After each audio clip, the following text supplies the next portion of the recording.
you probably shouldn't Thank you. use a 529 plan for college savings specifically. What? No, I did not use one. I've heard there's lots of benefits though. Yeah. There can be.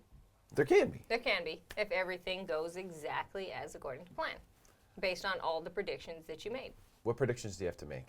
Well, you've got to predict what you're going to get in the market, how the funds are going to do, where your kid is going to go to college, if they're going to go to college. There's that. If they're going to go to an international school, everything. Okay. You got to predict scholarships. You have to predict what college is going to cost at that time. I see. You have to Yeah. predict what college is going to cost you, save whatever scholarships or things you get. So if you save for your child to go to college and you put it into a 529 plan, but then they get a scholarship and all that stuff, you're just screwed? Do you have to pay extra taxes or something? I mean, what happens at that point? What happens at that point is you can pull the money out of the plan up to whatever the scholarship amount was, but you're going to have to recognize that as earned income. Gotcha. Yeah. Wow. Yep. So, but is the 529 deferred tax? Yes. It is. So the contribution is after tax. The growth is deferred. And then if you use the growth for qualified tuition expenses, it's tax-free. Gotcha. A lot of moving parts. A lot of moving parts. So whatever you put in there, so I put 10,000 in there, and it grows to 20,000. Yep. I've got 10,000 that I can use out of there that wouldn't be taxed. Yep. The other 10,000 only wouldn't be taxed if it was used for college expenses. Right. Okay. Otherwise, if it's taken out for something that's not a college expense, it's ordinary income tax plus 10% penalty. Same as an IRA. Same as an IRA. Yep. If you put okay. So what would be what would be a better solution then? I guess. It's a tough one. Is it? Yeah, it is a tough one. The reason is because almost everybody's looking for that sexy solution, right? I mean, if you look at the majority of the financial industry, a lot of the things that people put money to are products that were marketed. They were engineered and designed to sell a concept. So 529s, they're engineered and designed to sell the concept of college funding. 401ks, engineered and designed to sell the concept of retirement planning, right? And really the savvy alternative or the alternatives to it are not to buy into most of those gimmicks and just have money that's invested, that's accessible, that's flexible, that's usable for any of the things that might come up in life. If I have my money put someplace that's accessible and flexible, and my kid gets a scholarship, great. I don't need to recognize income taxes. I can just keep growing that money for later. They don't get a scholarship and they need help, great. I can take that money and help them. But when I start to segment all of my finances into these, this is for when my kid goes to school for 4.2 years and exactly 18 years, and when college costs increase at exactly 7%, and the market's going to give me an 8.3% return, and you can't do it. It just doesn't generally work out for the most amount of people. Too many calculations that have to work out. Yeah, and financial advisors are, by and large, having been one and being a coach in that space. Financial advisors, by and large, get sucked into the fact that we need to create fluff for people. It needs to be fluffy and has to salesy and has to be robust in order to be valuable. We have to do these crazy calculations and concepts of predicting the future in order to provide any value. And make it more attractive. For example, they just changed the rules so you can now use 529 plans for anywhere from K to 12th grade. Why would you do that, though? For private school or something? Yeah. But what would be the purpose of that? So the gains that you're making in the account are what is going to be tax-free and taken out without penalty. But if you start saving at the kid's 5, you start saving at 5 years old, and then 2 years later, how much gain are you going to have there 2 years later to take it out and actually make that worth your time? So the only benefit to the 529 is that the amount that it grows, that the money grows inside of there, can be used to pay for school-related expenses. Yep. Without having to realize taxes. Right. Qualified. Qualified. Qualified, which somebody else is always getting to determine, by the way. We never get to determine what qualified is. Could change. You know, our benevolent benefactors, the U.S. government, is the one who gets to decide what are qualifying factors. That's very interesting because I can't believe that's all there is to it.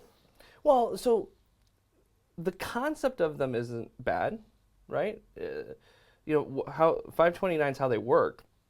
You know, there's two main options with a 529. You can put it towards, like you can prepay a school. Like you can already pick a school in the future, prepay it, and lock in the college costs. Well, Right? your kid might hate you later if you tell them Right. what school they're going to. That's the gamble you're taking. I mean, that's the only problem with that one is you gotta have a lot of control over your kid to be like I prepaid this, you're going to that one, right? And then the other option is you're just basically creating a fund that has some tax advantages and growth for the future use for college.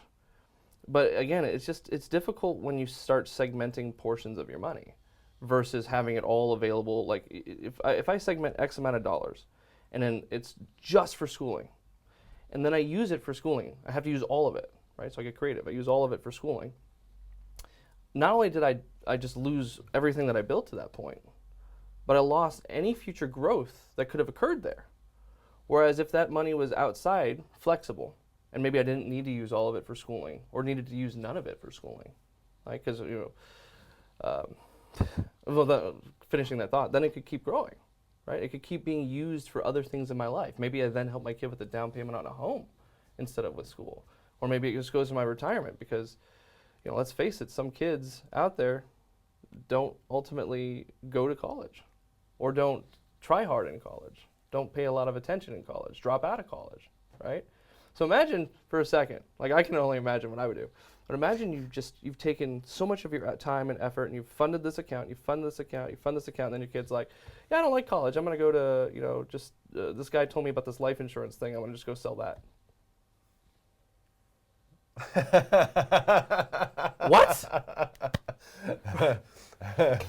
That kind of stuff happens, Yeah, right? Sure. Oh yeah, All the time. Not a knock on the life insurance industry. It's a little bit of a knock. No. I mean, it's true, and there's less people going to college, and I think we're going to see even less and less people going to college because number one, the cost has gotten so high, and number two, we actually have a lot of jobs now. Yep. There's a tremendous amount of jobs. In fact, there's a lot of the older jobs, what we call older jobs like labor jobs, technician jobs, vocational type jobs, Yep. that are opened up now that we don't have enough people to do. Exactly. So the Trade. demand's higher. The demand's higher, yeah. So people can, 18 years old, 17, 18, 16, 17 years old, start apprenticing and learn these things and go to these vocational schools. And by the time they're 20 years old or less, they can have a good paying job, not have the huge expense of college. It's going to be huge. Huge. Super huge. It's going to be the most amazing thing this country's ever seen. I've had some So- very important people tell me that you should probably never use a 529 for college funding. This is some of the smartest people that you've ever met. Most brilliant. Is that in compliance or am I okay? I don't know. Clearly an impression. Actually, Yeah. okay. Cut it! So, what I'm hearing you say is, and I heard you drop 401k in there as well. I did. You believe that just taking your net money, paying your taxes now, take your net money, invest that, and don't worry about all the other gimmicks and tax deference and stuff like that? Well, kind of. Like it's kind of amazing when you realize how we've really been programmed in certain ways with the media and with what's traditionally done. I mean, we've had a lady that we were talking to about, you know, she had a very precarious financial situation. She had almost nothing in savings, all this money in her retirement account, a mortgage, a commission-based job. And one of the conversations we had with her was, hey, look, maybe it makes sense for a little while to reduce the contributions to your 401k. You know, keep getting the match if that's what you want. But maybe it makes sense to reduce that and put that towards something you have access to, something that's available to you. And she goes, well, but if I do that, how will I have money for retirement?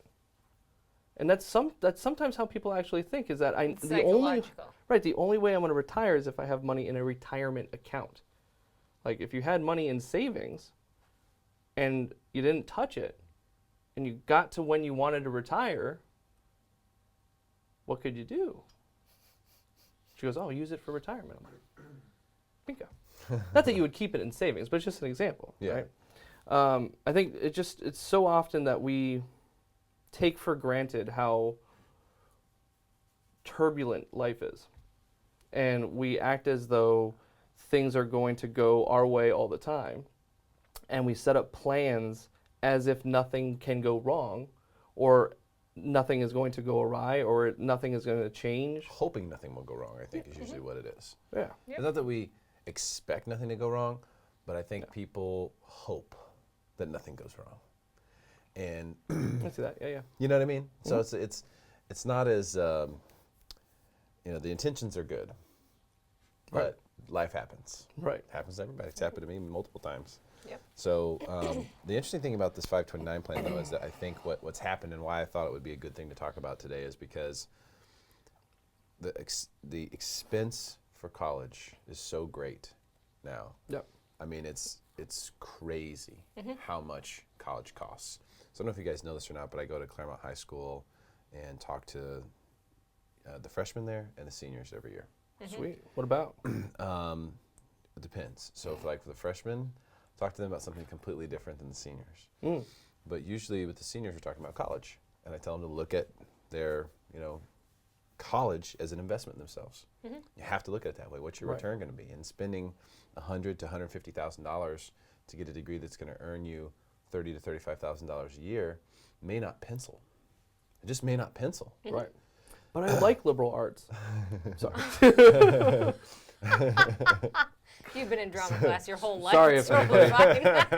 I had no problem with liberal arts. I apologize. Don't. This is my public apology. My point I'm exactly. So See? sorry. Whichever camera.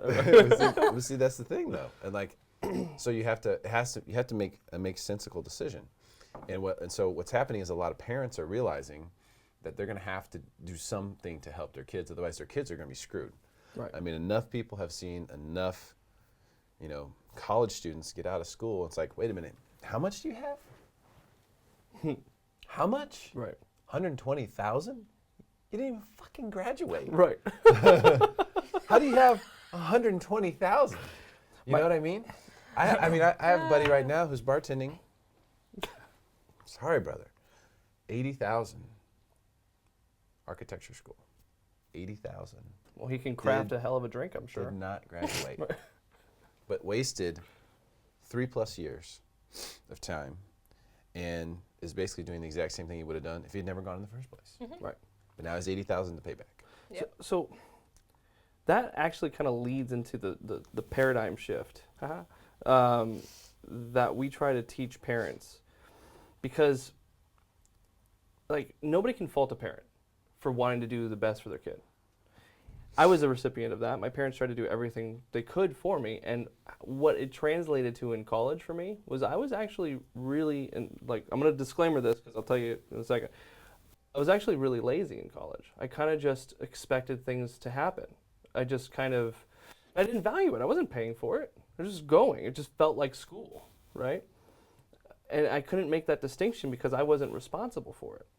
So what got me into this industry and what got me serious was my grandfather went in for a very serious surgery, ended up in a coma, and I got to, for 8 months and then passed away. I got to watch what happens when the family dynamic, and it was basically just what woke me up to, shit's real. And that's where I got serious. But I started to think about my situation and how I kind of just floated through, and how it's true that anything that's really free isn't valued, because there isn't a intrinsic value to it when it's given for free. And so I think one of the best ways that parents can actually help kids is to understand that concept, that if you're going to pay for it, if you're planning to pay for it all up front, there's a likelihood, a possibility that our kids won't appreciate it the way that they really would if they were responsible for their own education, if they were investing in their own education. Are you saying that parents should not save for their children's college and make them pay for it? So what I'm saying, it sounds like that. What I'm saying is that there's two ways to fund college from my perspectives. You either fund it on the front end and leave all these variables to chance, and basically have no flexibility, or you fund it on the back end And so what I mean by that is, let's say you just talked to these senior kids, right? Let's say I'm a parent and I have a conversation with my kid as a senior. I'm like, hey, Senior in high school. Senior in high school, right? Yes. Thanks for It's clarifying. Real world time. Real world Get time. ready. So I have a conversation. It's like, hey, look, if you want to go to college, you're going to be responsible for it. You need to figure out how to, get in touch with the financial aid department, figure out what kind of loans you'll have to take, da da da da da. If this is really what you want to do, and it's what you want to make happen, here's the steps that you need to take, and we'll support you with that, but you're going to have to make it happen. And then you'll test. If they don't go to college, that was their choice, number one. Number two, you're not out any money. If they go to college and they work their butts off and they get valedictorian and they racked up a bunch of student loans and you were saving in your flexible account the whole time, now you can go and say, we're so proud of you for taking responsibility and we're so proud of you for working your butt off and making this happen. We're taking care of your loans for you. Boom, paid it off. They learned the value of hard work, they put the effort in, they put the responsibility in, and you still got the same goal that you wanted, which was to fund their college. Same result. Yeah. And then there's the other possibility, which is what happened to my ex's family, is that one of their, I guess my ex's sister, came out of school and had $150,000 in student loans that the parents took out for her, and ended up just working like an $8 an hour job. If those loans were hers, if she took those loans and she was making $8 an hour, the government has so many assistance programs that exist for that, which then as a parent, maybe now I just pay the monthlies on her behalf, right? But because the parents took it out, they looked at it and they go, nope, you can pay for it. No assistance, you pay for it. And so when we fund on the front end, while it's a loving and caring and beautiful thing to do, it's completely removing flexibility. And it completely removes responsibility. And those are the two things that are incredibly important as a kid's getting into college. Parenting Lessons 101 by Thomas Blottenberger. Oh, yep. Let's ask our intern. So, did you graduate? Next year. Graduate next year. Yep. Do you want to be on camera? And what did it's okay. It's okay. You can't just throw people on camera.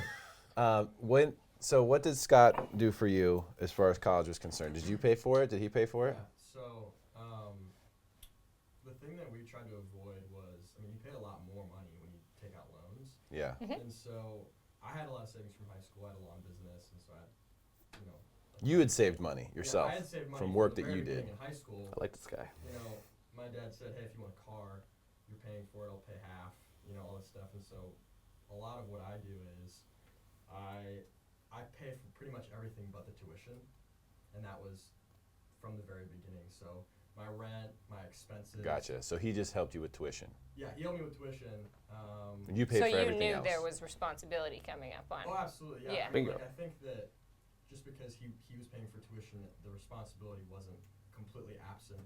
And Right. I think that every college student kind of has this struggle with, okay, what's the balance between taking initiative and feeling like I'm just doing school, because it can feel like high school. Mhm. And Yep. I think every college student struggles with feeling lazy and stuff like that. But I think that, having him kind of, Get you involved. Get me involved, and also it's just, saying, hey. Does that pass for you, Thomas? Is that acceptable?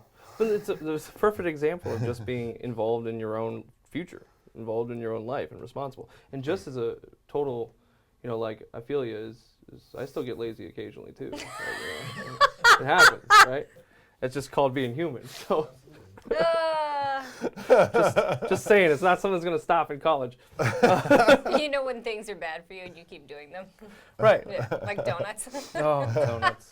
But don't ever bring that up again. Donuts. Never speak that way about donuts ever again. But yeah, so that's my point though. It's up to the parent, right? We're not the parents. So we're just providing perspective. Like, But do you could encounter I have to ask this question because it's a big one. And this is I think the point of the segment today, for parents who feel a responsibility to do so. I can't tell you from my days on the radio to present day how many times I've talked to parents who are like, I got to save some money somewhere because I got to start saving for my kids' college. And a lot of times, hate to say it, but it's too late. Pretty, A lot of it might be times. 11, 12, 13 years old. And then, not only that, they don't have any money saved for themselves. That's what the point I was going to make. A lot of times they want to start saving for their kids when they haven't even done it for themselves. Right. So we know the habits Yeah. aren't there, A, and B, the priorities might be mixed up. Like, your kids are going to be okay. And this is what I've always told people, and I hope you guys agree. Your kids are going to be okay. You have less time than they do. So you have to, hopefully, so you have to save for yourself first. And if that's going according to plan, whatever the plan is, and you still feel some flexible room, then you can have those conversations and say, here's the deal. I know a lot of parents say, listen, we'll pay for everything as long as you're 3.0 or better. You dip below 3.0, you're on your own. Yep. And that's, one way to handle it. But then it becomes, well, what if she gets a 2.9, honey? Right. You're Maybe really we going to can cut her bend the off? rules Yes. More just a importantly, little bit. what if she gets a 2.9, but you still have to take money out of the 529 because that's all it's designed for? Otherwise, you're going to get taxed and penalized.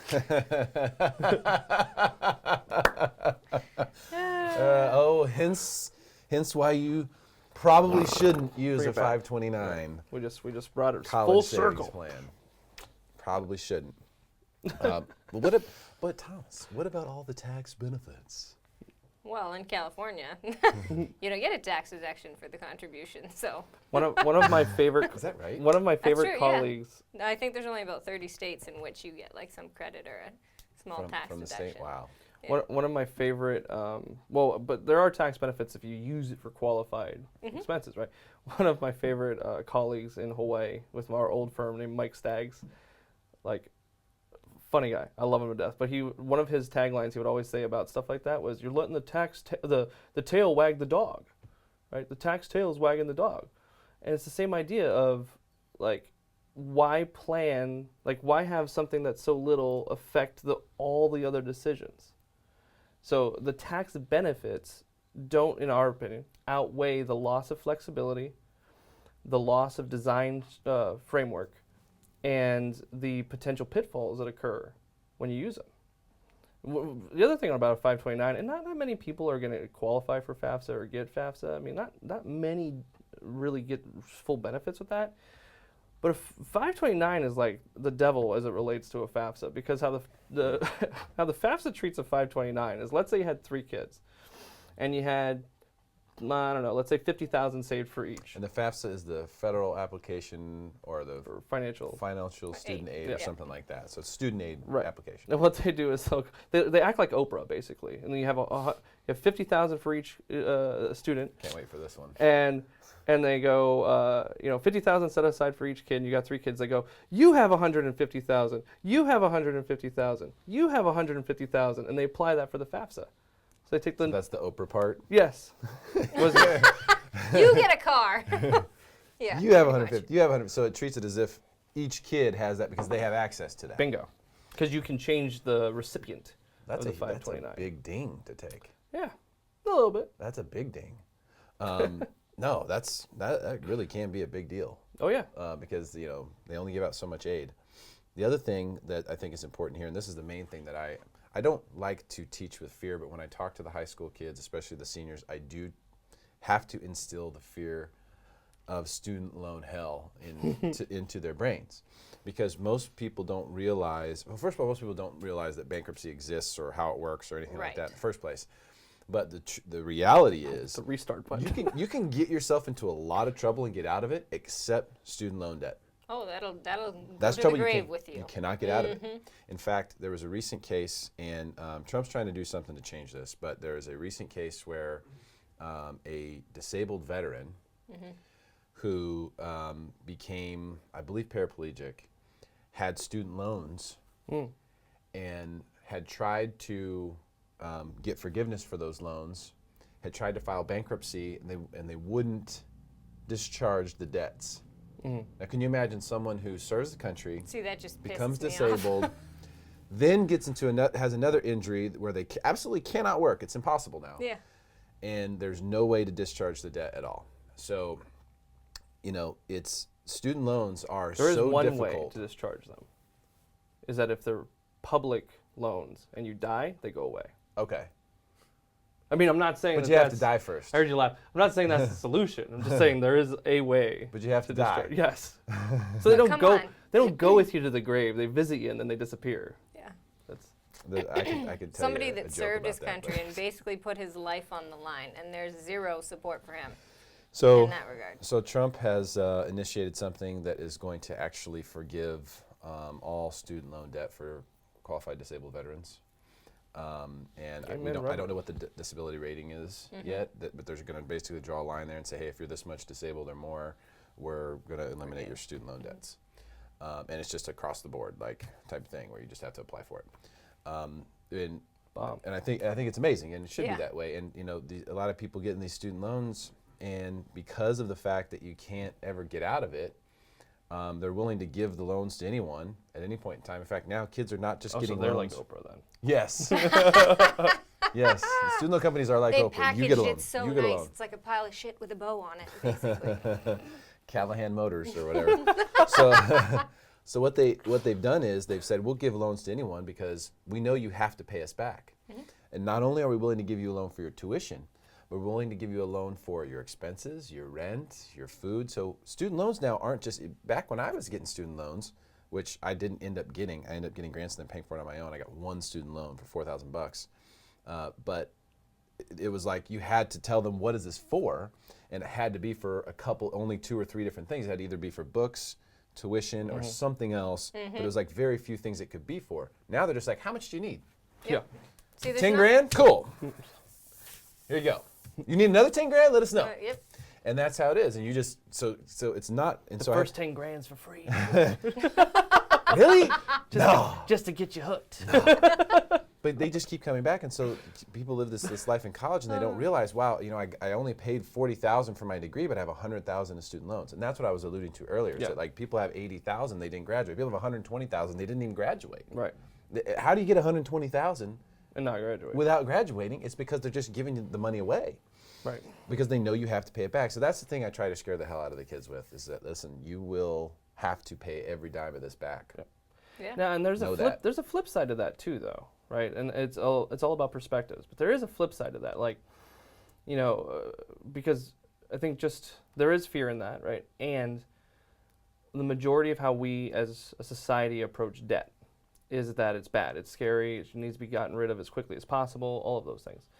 And there's some instances, like we talked about in the last segment, on mortgages, for example, right? But there's some other instances where that doesn't hold true. It doesn't always have to be the case. So, like, imagine if you could buy a property for $100,000, right? With a mortgage, right? And you have to pay that mortgage for 30 years. But 30 years later, the equivalent value of having spent that $100,000 was $3 million. Like, would that be a worthwhile trade? Absolutely. Yeah, and so a lot of times that's what happens, properly designed, or like someone who's like thinking about their future. That's what happens when we take student loans for our income purposes. I take a student loan, I end up with $100,000 in student loans. I come out of college and my career set has me making $100,000 of income. I do that for 30 years, I just made $3 million. Why am I so scared or freaked out about having a $100,000 loan and have to pay that off as quickly as possible when it's supporting the fact that I'll be earning $3 million in my lifetime? If that's true. Yeah, that's why I said those are instances Yeah. when that would be a perfect reason to not, like, to be fine with having a student loan. And you know what the colleges are doing to combat that? Tell me. They're basically looking at it and going, okay, well, if you're going for this kind of degree, we know that's worth more, so it's going to cost more to get it. For example, if you want to become a doctor, you're probably going to be in for $500,000 or $600,000. Supply I'll and just demand. tell you right now. Yep. So you're going to be in for $500,000 or $600,000. You might make, $300,000 or $400,000. So it might be totally worth it. Right.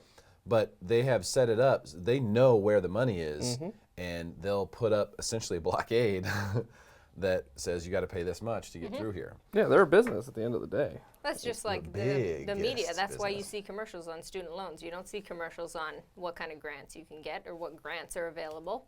That's true. Yeah. Ooh, that's a great point. I didn't even think of that. There's probably so That's many out huge. there that people don't know about. Yeah. And they don't know Oh, about there them, so they definitely don't is. seek them out.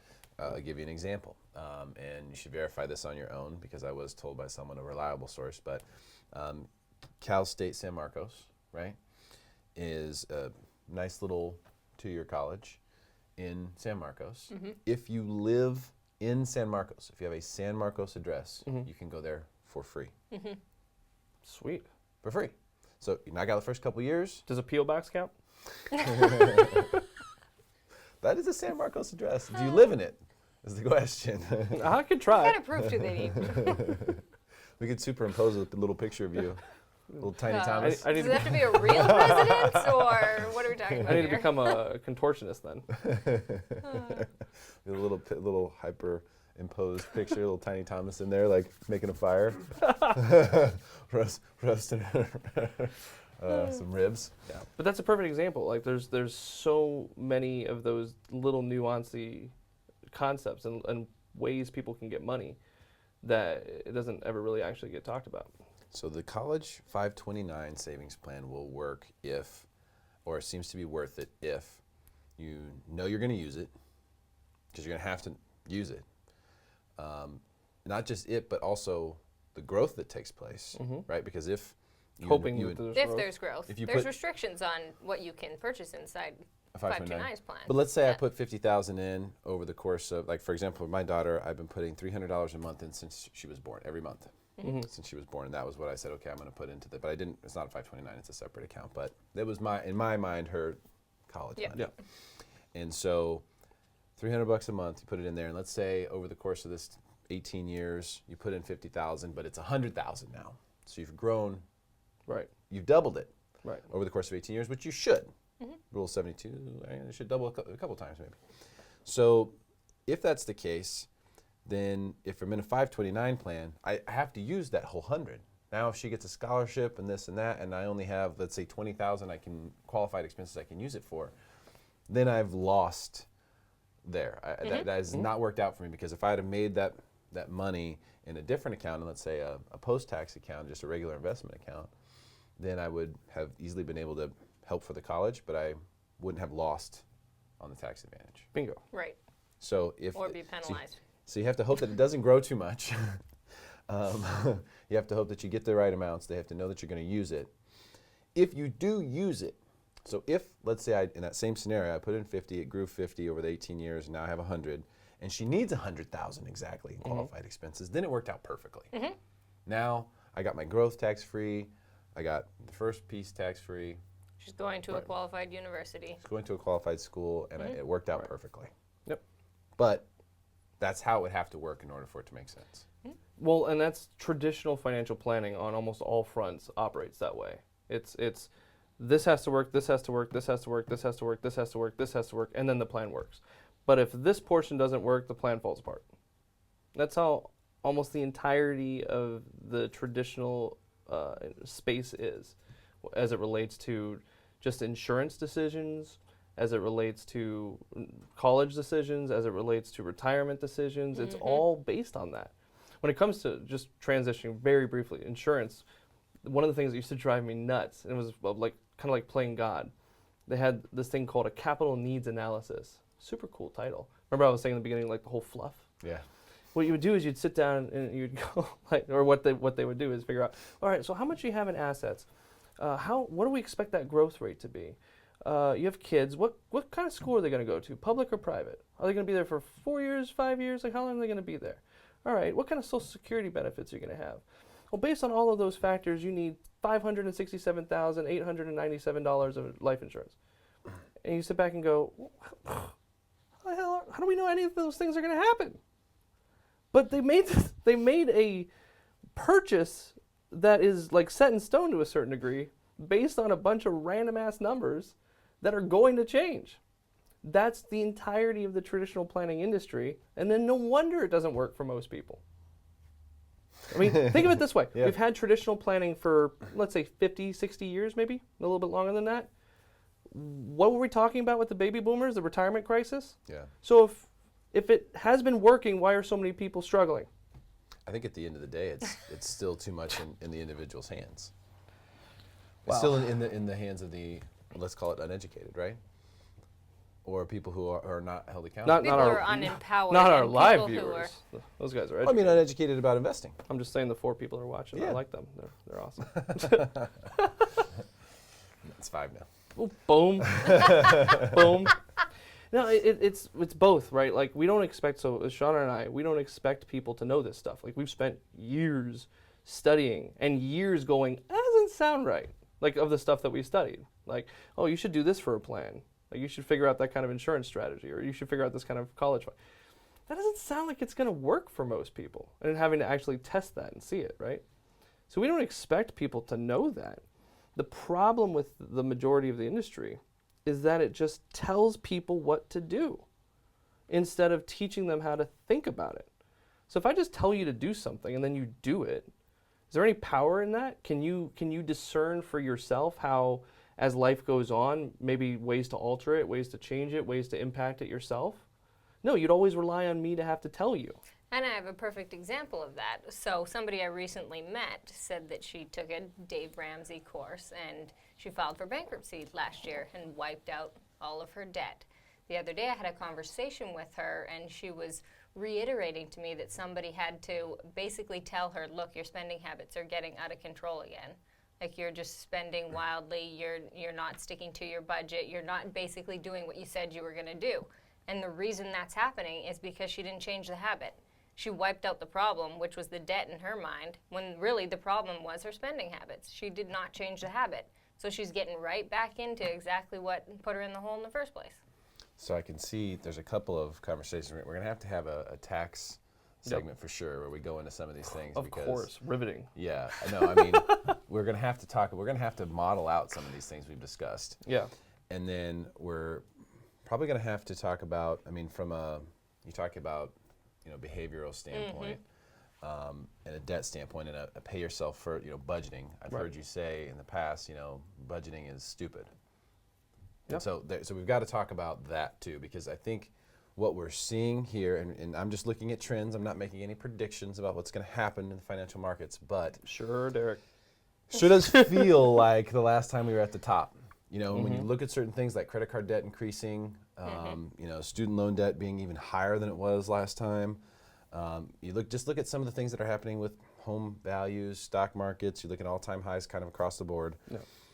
I would say that we are probably looking at a situation where people are taking on more debt than they should be.